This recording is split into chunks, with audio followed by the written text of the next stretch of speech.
Hello everyone, Alistair Gold here. No Australian accent this time. I think it's best that I try and steer clear of doing those anymore because I do genuinely have this fear, which my wife has warned me about as well, of suddenly coming out with a very bad Australian accent in a press conference with big Ange Postecoglou, which would not go down very well. I also feel like the system itself, naturally the 4-3-3, which if you're not aware what happens is that in the three in the middle is a pivot, a number 6 kind of player. That just reminds me of Ross and Friends pivot as they try to get the sofa down the stairs. Number 6, and then you've got 2 attacking number 8s who essentially their job is to fly on and very much support the central striker and fill in almost like a front 5 at times.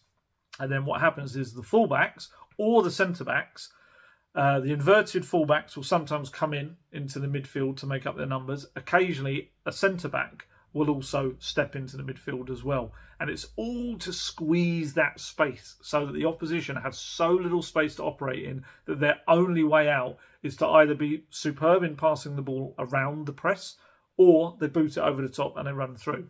And that's where obviously, you've got to get your sweeper keeper right. Although he did have Joe Hart, who was maybe, not at the age to be able to do that. So maybe he can work around that. But when it comes to centre-back, you're going to need a certain kind of centre-back. And look, going back to Eric Dyer, if Eric Dyer does stay, I don't think he would be a guaranteed regular starter anyway. I do think he would be in a scenario where he would have to be happy with rotation coming in and out of the team, as he was towards the end of the season anyway. So, attacking midfielders. I think you need to have at least one new number 8 is going to have to come in. There's various people that I think could fit the roles very well. And interestingly, the actual pool of midfielders Spurs have got kind of fit those roles. A few of those roles, I think Basuma can either be your pivot or your number 8. I think he fits both. I think Bentancur also fits both. Skippy is the number 6, is more than number 6. I think that's where you're going to see him. Højbjerg is an interesting one. I'm not entirely sure which of those roles he fits the best. We've seen an improved attacking output from him, so you could maybe argue the number 8 role. He would have to be very disciplined if he was going to play the number 6. The number 6 pivot role, I'm going to stop myself saying the Ross one. They have to very much collect the ball from the centre-backs and spray it out quickly to either the full-backs or forward to the midfielders. The other 2 midfielders. So it's quite a disciplined role. Do you know what? Do you know who maybe fits it really well as well? I know you're going to go, oh, God, not him. Or, God, Gold, why are you going on about him again? Tanguy Ndombele. I think he does. I think he would actually fit that. As someone that comes deep, collects the ball, is able, because you've also got to be press resistant as well as the number 6. So you're going to have the opposition coming at you quite quickly. You've got to be able to hold that ball, put it straight off to the other players.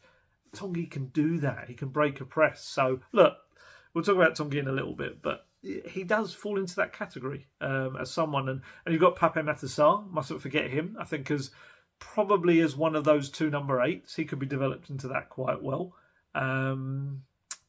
So I think maybe you need 1-2 at a push in those roles as well to increase your options for Postecoglou in those positions. Obviously, the talk's all been about James Maddison recently.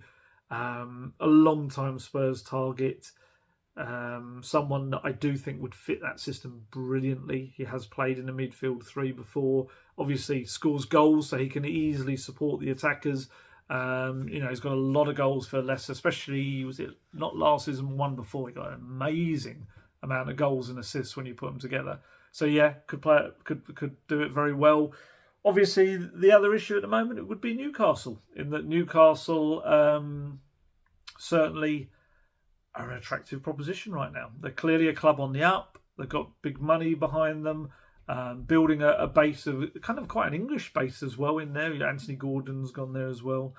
And Trippier, obviously, Callum Wilson. You can kind of see the allure for him there as well. and how we would fit in, and obviously Champions League football. So it'd be interesting to see how that one shakes out, but I do think he would be very, very good for Spurs. Yeah, we'll see how he works out as well and where he ends up going as well. I mean, look, everything about the Postecoglou system is about being technically very, very good, aggressive with the ball, brave with what you do. He will absolutely want players to take risks, and he will take the responsibility if it doesn't work. He will lift that off their shoulders. He will not, want them to stop taking risks with the ball at all. And it's just about quick, fast, ferocious movement from back to front. The whole motto at Celtic was "We never stop," because that's what they do. The ball is very rarely out of play. They want it to be very quickly put into play again. Yeah, I was trying to think of players that will really benefit from it. Like I say, Basuma, I think, will be one who definitely will.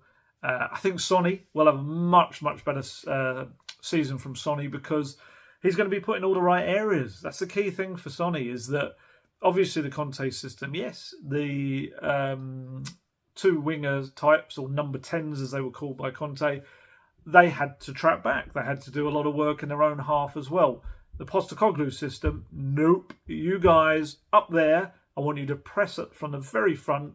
You lead the defensive work up there. So when you win the ball back, you're up there. You're in the areas where you can do a lot of damage. Whereas when, Sonny was getting the ball, or Kulusevski at times was getting the ball, they were in their own half. Whereas now, in the Postecoglou system, they will be high up there. And we know what Sonny can do. If he gets that ball and cuts inside, bang, it's a goal.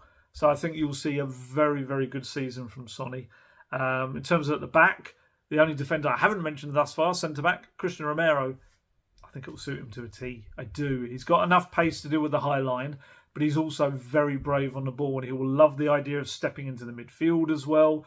He and Postecoglou, honestly, could get on like a house on fire. They really could. I think his aggression will really sit well with Postecoglou. It's just a case of getting him out there without injuries for a full season would be good. But yeah, I think you could end up building that defence around Romero, get the right partner in there alongside him, and yeah, I'm quite excited to see what Postecoglou can do with Romero and how he works. And then you've got, you also got the youngsters as well. Don't forget, I mentioned some of them there, Skippy and Sarr, but you've got Doggy coming in, who, from everything I've been told, will adapt to being a fullback absolutely fine. He's still got to improve his defending, but he's 20 years old. Of course he does. But there's a lot of hope for him in the Postecoglou system as well. He's very mobile, very strong, very fit, very technically good as well.